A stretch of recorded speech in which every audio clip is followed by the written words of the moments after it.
Quand j'ai pris mes fonctions début 2020, il existait un projet de créer un studio d'enregistrement de musique à l'image, parce que Paris a connu une période très riche en termes de musique à l'image et que à ce moment-là, il n'y avait plus d'offres de studios, notamment d'une taille suffisante pour accueillir un orchestre pour faire de la musique de film. Et puis 2020, eh ben, il y a eu la crise Covid. Et de cette crise, on a tiré un certain nombre de conclusions qui nous ont amenés à repenser ce projet-là et à l'élargir, à le voir un peu plus grand, avec les constats suivants. La première chose, c'est que de la musique enregistrée n'existait quasiment plus sans images. Et donc, on s'est interrogé sur comment former nos étudiants à l'image, à la fois les ingénieurs du son évidemment, mais aussi les interprètes et aussi les créateurs, quelle nouvelle narration pouvait naître de ces nouveaux médias. Et donc une vraie préoccupation sur comment on forme l'ensemble des professions qui sont au sein du conservatoire à la prise de son et la prise d'image.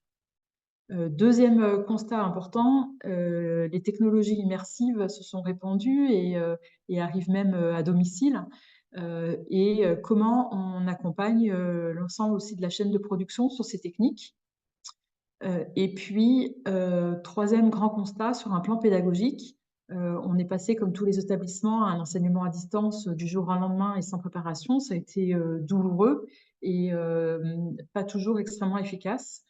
Et on a fait le constat que, au sein du Conservatoire de Paris, on avait un grand nombre de ressources qui pouvaient bénéficier à nos étudiants, mais n'étaient pas disponibles à l'extérieur, et qu'on avait aussi la capacité en interne, pour plein de raisons différentes, de produire des nouvelles ressources qui pouvaient aider le secteur musical et plus largement du spectacle vivant à passer cette transition numérique. Et donc, au vu de tous ces éléments, on a redessiné le projet pour en faire un projet avec deux volets. La construction du studio, qui n'est plus un studio simplement de production de musique à l'image, mais qui est un lieu d'apprentissage, de production de contenu et aussi de recherche. Et de l'autre côté, une plateforme avec un volet campus en ligne qui nous permet de pouvoir proposer des formations qui vont être disponibles à la fois pour nos étudiants, mais aussi pour les professionnels au type de la formation continue, qui va être un outil qui va nous permettre de réagir aussi rapidement aux demandes d'évolution, soit technologique, soit on le voit avec l'émergence de la demande sur la transformation écologique, par exemple. Et une partie plateforme de ressources où on souhaite pouvoir mettre à disposition plus largement les ressources du Conservatoire de Paris, mais surtout pouvoir agréger des ressources et que les autres établissements puissent bénéficier de cette plateforme et contribuer eux aussi au partage de ressources, avec vraiment la volonté que peut-être à l'échelle de la France, voire à l'échelle européenne, en regroupant nos ressources, on sera plus fort pour faire progresser globalement la profession.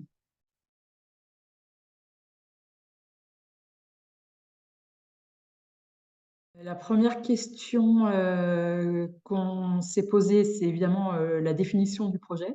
Et donc là, on l'a fait sous forme d'un petit groupe de travail de 5-6 personnes qui s'est réuni très régulièrement pour arriver à écrire le projet. Puis s'est posé les questions de financement.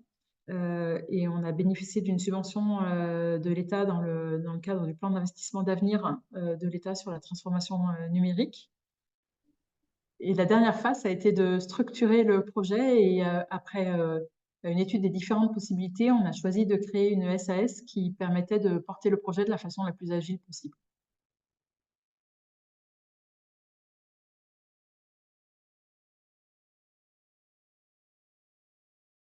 Alors, pour expliquer le projet sur le studio, en fait, on est vraiment dans la phase encore de conception.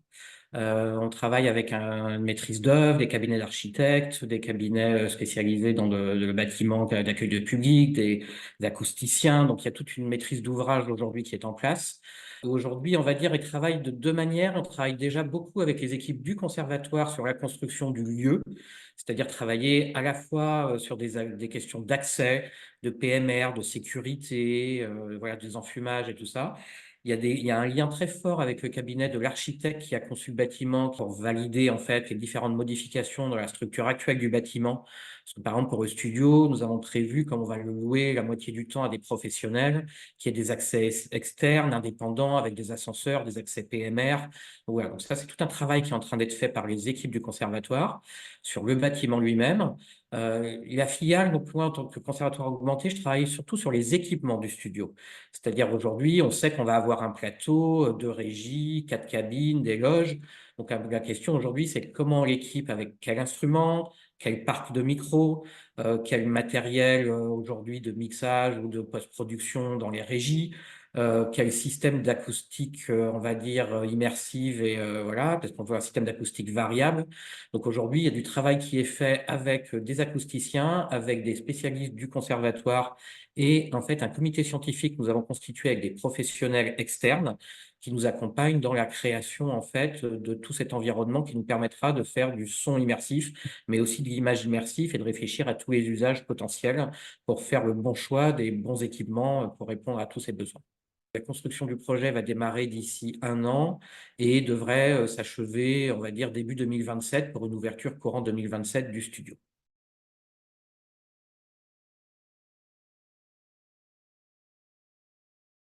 Donc le studio, il va être dans son usage divisé en deux parties. Une partie qui va être utilisée par les étudiants et les enseignants du conservatoire, qui sont extrêmement contents parce que d'abord, on est en saturation d'utilisation de nos espaces, qu'il y aura des nouvelles possibilités technologiques.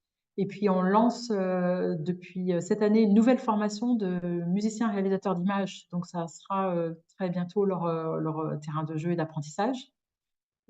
Et puis aussi parce que ce studio va permettre d'accorder une plus grande place aux musiques amplifiées, qui, pour l'instant, n'ont pas forcément de salle très adaptée à leur pratique. Et donc pour nous, c'est aussi important de ce point de vue-là. Et les périodes qui ne seront pas utilisées de façon pédagogique seront utilisées par la filiale qui, lui, a en charge de louer ces espaces à des producteurs, notamment de musique à l'image. Le studio sera vraiment un des nouveaux espaces du conservatoire et va être utilisé au même titre que les autres espaces. Par exemple, actuellement, le département de jazz, soit va se produire en concert, soit on fait un enregistrement audio de leur concert. Et là, avec le studio, bah, on pourra décider à certains moments de faire une captation du concert, enfin une captation de leur représentation, plutôt que de faire un concert en salle publique. Donc vraiment, l'idée, c'est que chacun des artistes du conservatoire soit formé à la vidéo et donc viendra à un moment donné en studio pour cette mise en apprentissage. Et puis, il y aura des nouveaux apprentissages, par exemple en pédagogie. L'intérêt d'avoir un studio, ça va être de pouvoir enregistrer, peut-être même de faire des captations volumétriques pour pouvoir analyser un geste instrumental et faire de la recherche à partir de ces images-là. Donc, il y aura aussi donc, des nouveaux usages. Studio, en fait, le plus gros enjeu, ça va être effectivement de trouver sa place dans un marché qui est aujourd'hui de studios d'enregistrement qui est en permanente évolution. On sait il y a beaucoup de studios qui ont fermé. On sait qu'il y a notamment beaucoup d'orchestres pour la musique de film qui ont pris l'habitude d'aller enregistrer soit en Belgique, soit dans les pays de l'Est. Donc, il va falloir aussi voilà, présenter le studio à tous les compositeurs, à tous les orchestres, à tous les musiciens qui pourraient être intéressés, travailler avec eux pour faire en sorte que le studio réponde vraiment à leurs besoins. Arriver à trouver un positionnement sur un marché aujourd'hui où les moyens sont quand même assez limités. Alors nous, on va arriver avec un studio qui est quand même très haut de gamme, avec du matériel quand même d'assez haut niveau, assez cher et tout. Donc on va pas forcément être le studio le plus abordable non plus. Donc voilà, l'idée, ça va être d'arriver en fait à affiner un peu notre organisation et notre offre pour les professionnels pour être sûr qu'on trouve soit des groupes, des particuliers, soit des labels, soit des orchestres voilà, qui soient prêts à s'engager avec nous sur du long terme et à pouvoir configurer, on va dire, un peu le studio pour que ça corresponde vraiment à leurs besoins. Un des enjeux aussi avec l'arrivée du studio, c'est que ça va permettre à beaucoup d'artistes extérieurs de venir au conservatoire. Et donc, c'est à la fois une formidable chance pour le conservatoire d'avoir des artistes qui ne viennent pas forcément dans nos murs et qui vont avoir envie d'utiliser ces équipements, d'être présents et d'avoir des interactions avec les étudiants. Et en même temps, c'est un défi de devoir gérer la présence d'autant de personnes dans un même établissement en termes voilà, d'accès, de répartition des espaces et des ressources. puisqu'il y a des questions de parc instrumental, d'équipement et de ressources humaines, évidemment.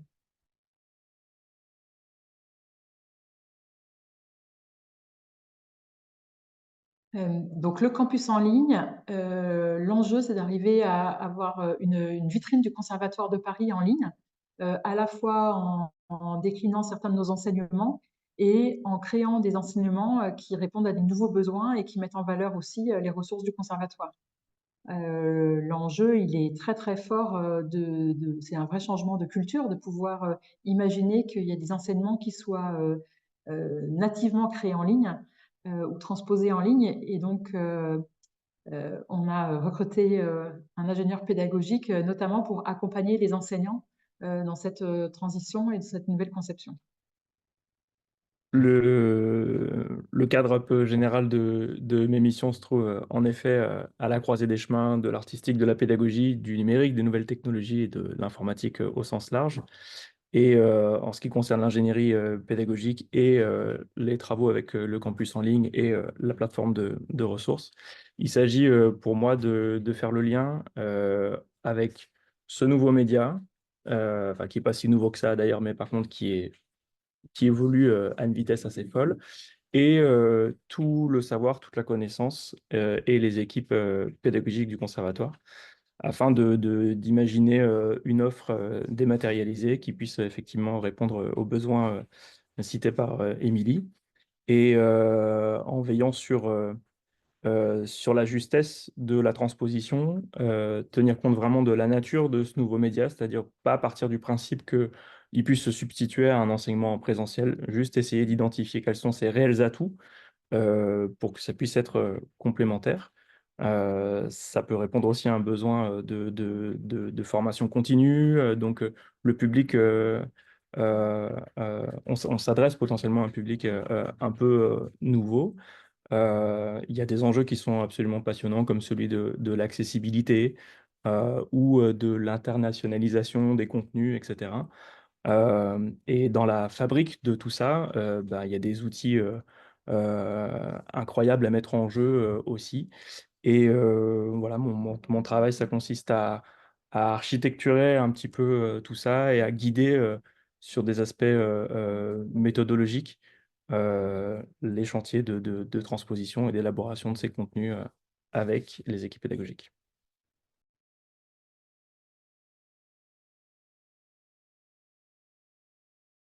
La première chose, c'est qu'on a créé une société.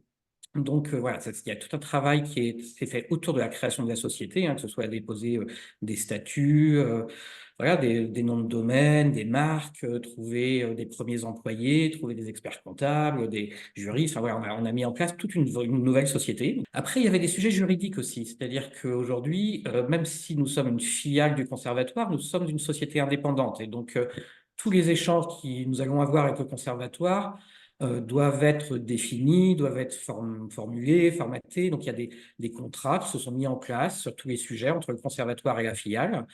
Mais même au-delà de cette relation-là, aujourd'hui, par exemple, quand nous allons devoir préparer des cours pour pouvoir faire des cours en ligne, il va falloir rémunérer les professeurs, rémunérer les différents intervenants. Il va falloir aussi, si on inclut des œuvres vidéo ou audio dans les cours, rémunérer les ayants droit. Donc, il y avait des grands enjeux juridiques qui n'ont pas encore tous été complètement résolus, mais la plupart déjà. Et le troisième point qui est important, c'est de commencer à réfléchir et préparer l'offre pédagogique. Et je pense que c'est ça qui, en fait, aujourd'hui, nécessite le plus de travail. Et c'est pour ça que c'est important aussi qu'on ait pu avoir quelqu'un comme Mathieu, qui est un ingénieur pédagogique, qui est là pour accompagner les professeurs. Mais il faut discuter avec les départements, discuter avec les professeurs, essayer de s'imaginer, en fait, comment retranscrire un cours dans un format numérique, ce qui implique un autre rythme, ce qui implique d'intégrer des éléments multimédia, ce qui implique aussi d'envisager des séquences d'interactivité en distanciel qui ne sont pas du tout les mêmes qu'en présentiel avec des étudiants, des méthodes d'évaluation.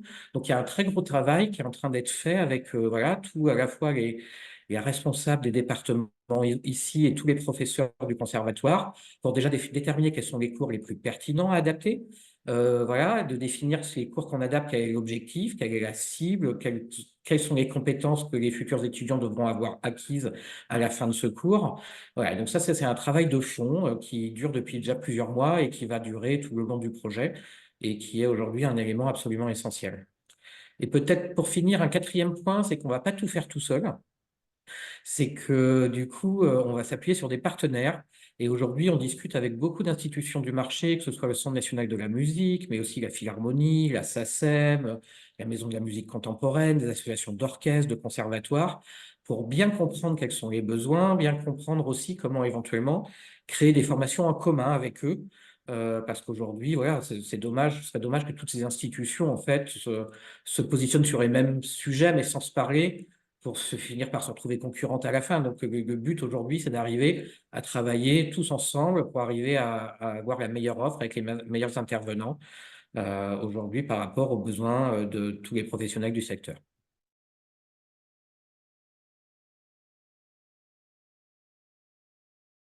Alors, même si effectivement tous les étudiants du conservatoire auront accès à la plateforme gratuitement, auront accès à tous les cours, toutes les ressources, pourront en bénéficier, ce qui a plein d'avantages pour eux, parce qu'il y a des cours qu'ils pourront suivre un peu quand ça les arrange, il y a des cours qui seront sous-titrés, ce qui permettra aux étudiants étrangers de mieux comprendre aussi, enfin, de pouvoir les revoir s'ils sont malades, s'ils sont absents, un peu dans un timing différent, mais la plateforme aujourd'hui est prévue pour un public externe au conservatoire. Aujourd'hui, la cible, aujourd'hui, c'est que le conservatoire un peu sorte de ses murs pour aller parler, en fait, au public des professionnels. Et pour des professionnels, ce sont aussi bien des enseignants de musique que des artistes. Et artistes, c'est des musiciens, des compositeurs, des chanteurs, chanteuses, des danseurs, danseuses, mais aussi des musicologues, des médiateurs, et éventuellement même des techniciens ou administrateurs dans des labels ou dans des festivals. Aujourd'hui, le but, c'est de pouvoir proposer à tous les professionnels du secteur de la formation tout au long de leur vie ou tout au long de leur carrière, avec les ressources, les enseignants et voilà, le programme pédagogique de Conservatoire national supérieur de musique et de danse de Paris. Mais il est tout à fait possible que l'on crée aussi des formations spécifiques en numérique, au moins sur certaines thématiques qui ne sont pas aujourd'hui des formations intégrées dans le cursus du conservatoire ici à Paris.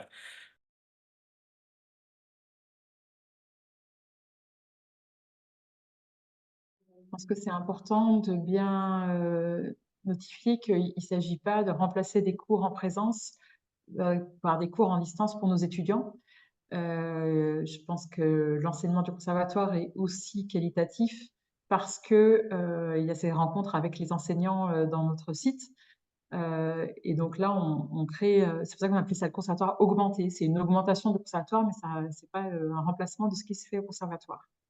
Et d'ailleurs, quand on en a parlé avec les étudiants, on a d'abord mesuré leur taux d'équipement numérique qui était plutôt très fort, mieux que ce qu'on attendait. Mais par contre, il y a une vraie peur de la part des étudiants de perdre le contact humain et de ne pas pouvoir poser toutes les questions qu'ils le souhaitent poser. Donc ça veut dire que à la fois quand on amène un contenu numérique, il faut qu'on arrive à concevoir les temps d'échange nécessaires pour pouvoir répondre aux questions sur un contenu numérique, mais aussi que pour des étudiants pardon, qui sont chez nous, qui peuvent être très très jeunes, ils ont vraiment besoin de cet encadrement au quotidien et qu'on veut pouvoir le conserver. Mais comme il a été dit avant, le campus va majoritairement s'adresser à des gens qui sont dans l'enseignement supérieur, mais surtout en formation continue et avec peut-être un autre rapport à la formation que l'ont nos étudiants.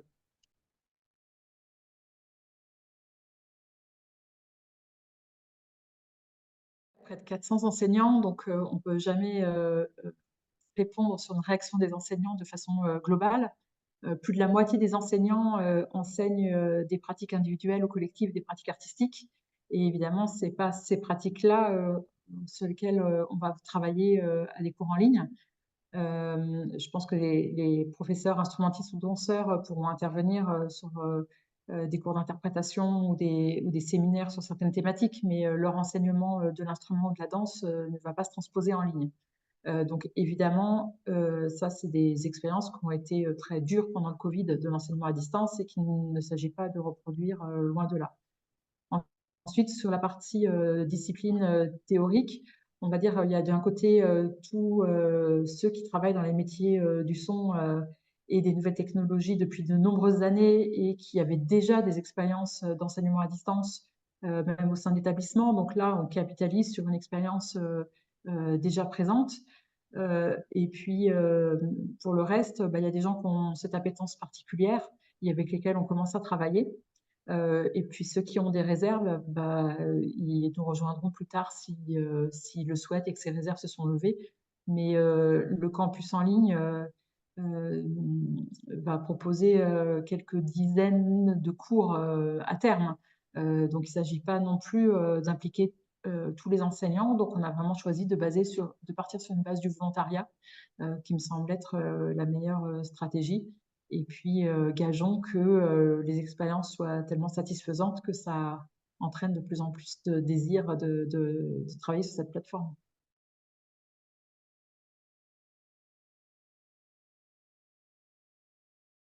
Est-ce que l'expertise de l'enseignant et toute sa pratique, tout son vécu, tout son savoir accumulé, est-ce que tout ça va rester un peu sa propriété? Voilà, est-ce qu'il en sera pas un peu, il ou elle n'en sera pas un peu dépossédé si jamais on transpose le contenu sous une forme dématérialisée? C'est une interrogation qui revient souvent. Ou parfois c'est juste, et c'est bien compréhensible, une difficulté à se projeter. Et là, on est un peu dans un problème de fait de la poule, c'est-à-dire que tant qu'on n'a pas réalisé nous-mêmes des premiers cours ou des premières séquences pédagogiques dématérialisées qui traduisent un petit peu notre vision, eh ben, c'est compliqué de l'exprimer que par des mots et par des gestes faits avec les mains. Donc, de ce point de vue-là, les choses vont peut-être pouvoir un peu bouger de façon très concrète là, dans les semaines qui viennent, puisque il y a des contenus dématérialisés qui sont en passe d'être finalisés. Donc, ça va nous permettre de faire un peu la démonstration de certaines choses et peut-être effectivement compter sur un effet d'entraînement et un peu d'enthousiasme. En tous les cas, j'ai eu moi très concrètement l'occasion de faire ce travail-là avec une personne et qui effectivement Heu, qui était un bon exemple parce que pour moi juste, curieuse de voir ce que ça allait donner. Donc, n'ayant pas vraiment de réticence, juste curieuse et qui en fait s'est laissée, prendre au jeu et finalement, bah, on s'est tous, régalés et même le travail en lui-même était vraiment, hyper stimulant, source aussi de un peu de réinvention, pour l'intervenant lui-même. Donc, bon, ça peut avoir de jolis, effets de bord, pour tout le monde. C'est pas forcément évident non plus pour les enseignants de pouvoir, comme disait Mathieu, se projeter, mais surtout, c'est pas évident pour les enseignants non plus de pouvoir prévoir tout le temps nécessaire à préparer un cours. Parce que là, on parle de faire des formations qui peuvent durer 20 heures, 30 heures, 40 heures. On sait que pour une heure de formation, ben, il faut quand même plusieurs heures de préparation en amont. Voilà, il faut prévoir tout le cours. Nous, on demande que le cours soit écrit, soit scripté, parce que derrière, on va faire du sous-titre, on va le traduire dans d'autres langues. Donc, c'est comme s'ils écrivaient un livre, en fait, mais en plus du livre, il faut qu'ils imaginent toutes les illustrations, parce il y aura un écran, donc il faut qu'ils imaginent à chaque fois qu'ils parlent de quelque chose, c'est comment, en fait, le représenter à l'écran. C'est-à-dire qu'il faut afficher du texte, des partitions, de la musique, des vidéos, quelqu'un qui parle.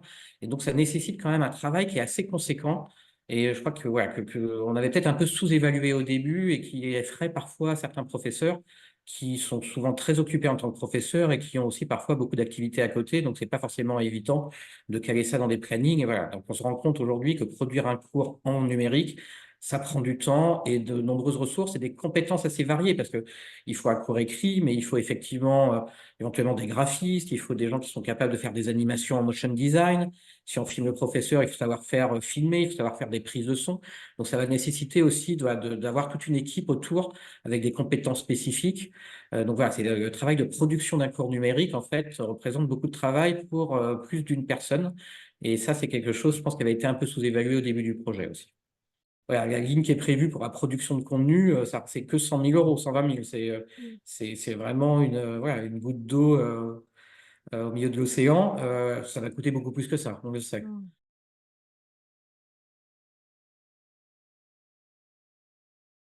Plateforme de ressources, on voudrait vraiment qu'elle s'adresse aux enseignants de l'enseignement initial et de l'enseignement supérieur très largement, avec, je pense, dans un premier temps, un espace francophone et qu'on imagine pouvoir élargir à un espace anglophone dans un second temps, en permettant de partager les ressources du conservatoire, mais aussi de pouvoir agréger les ressources extérieures avec plein de thèmes différents et qui viendront aussi en fonction des besoins qui nous seront remontés des différentes cibles, qui permettent d'agréger des bases de données, des informations, de la recherche, et puis qu'il y ait des espaces de discussion. Voilà, on est en train encore d'étudier les différentes fonctionnalités pour pouvoir mettre en lien tous les gens qui travaillent sur une même thématique et avancer plus vite. On ouvre au maximum pour que beaucoup de professeurs, d'enseignants, de chercheurs puissent contribuer. Ça ne veut pas dire qu'on va forcément accepter toutes les contributions. Et ça veut dire qu'il va falloir réfléchir aussi à chaque contribution, comment on la met en forme pour un format numérique. Le but, c'est pas juste d'avoir une base de données de 1000 PDF à télécharger. Le but, c'est de faire quelque chose qui soit exploitable en format numérique, comme disait Émilie, avec des bases de données, avec éventuellement des graphiques, des choses qu'on retranscrit dans un autre format pour que ce soit exploitable et lisible après. Donc, ça va nécessiter quand même un certain pilotage pédagogique et éditorial. Mais l'idée, c'est de fédérer diverses ressources pour arriver à une plateforme collaborative, oui. Par exemple, dans les demandes qui ont été identifiées, il y a les professeurs de formation musicale, d'avoir sur chacun des thématiques abordées en formation musicale, de pouvoir élargir les textes musicaux auxquels il faut référence. Ou alors, par exemple, dans la pratique d'ensemble, de pouvoir, pour un instrument donné, accéder à des bases de données de musique de chambre en fonction des effectifs. Ou encore pour un accompagnateur chorégraphique, en fonction de l'exercice dansé, de pouvoir là aussi élargir les textes musicaux auxquels il peut faire appel. Voilà 3 exemples de bases de données qui pourraient être intéressantes de partager, en plus de données plus historiques. Par exemple, le Conservatoire de Paris, pendant le Covid, a mis en ligne l'ensemble de sa base historique de sujets de lecture à vue. Et ça a été quelque chose qui a été extrêmement consulté pendant cette période-là. Et donc, il y a comme ça d'autres ressources encore que je pense qu'on peut partager plus largement. On a préparé tout un questionnaire cet été qu'on va envoyer voilà, à un maximum de personnes en s'appuyant sur les associations de conservatoires, la Maison de musique contemporaine, l'Association française des orchestres. Enfin, le but, c'est d'aller en direct et s'appuyer sur plein d'organismes un peu intermédiaires pour pouvoir toucher un maximum de personnes et pour comprendre aujourd'hui quelles sont vraiment les attentes, les besoins, pour arriver à mieux cibler en fait ce qu'on va faire, ce qu'on pourrait faire un nombre infini de choses, mais l'idée, c'est que ça corresponde vraiment à des attentes. Donc, on travaille avec les professionnels voilà, du secteur. On n'est pas juste dans notre coin à imaginer un service idéal sans s'être jamais confronté aux réalités, on va dire. Le but, c'est d'avoir une première version de la plateforme, mais où il n'y aura pas de tout dedans, parce qu'il faut bien démarrer fin 2025 et pouvoir après continuer à la déployer à partir de 2026 de manière un peu plus large. Voilà, et donc on disait le studio, normalement, lui, devrait sortir de terre en 2027. Et ce qui sera très intéressant pour nous, parce que ça deviendra un lieu de production de contenu pour la plateforme, et on va pouvoir vraiment accélérer, parce que là, on pourra faire venir des artistes, des professeurs, faire des masterclass, faire des études, et avoir un lieu vraiment pour faire toutes ces captations, et pouvoir après les diffuser sur la plateforme.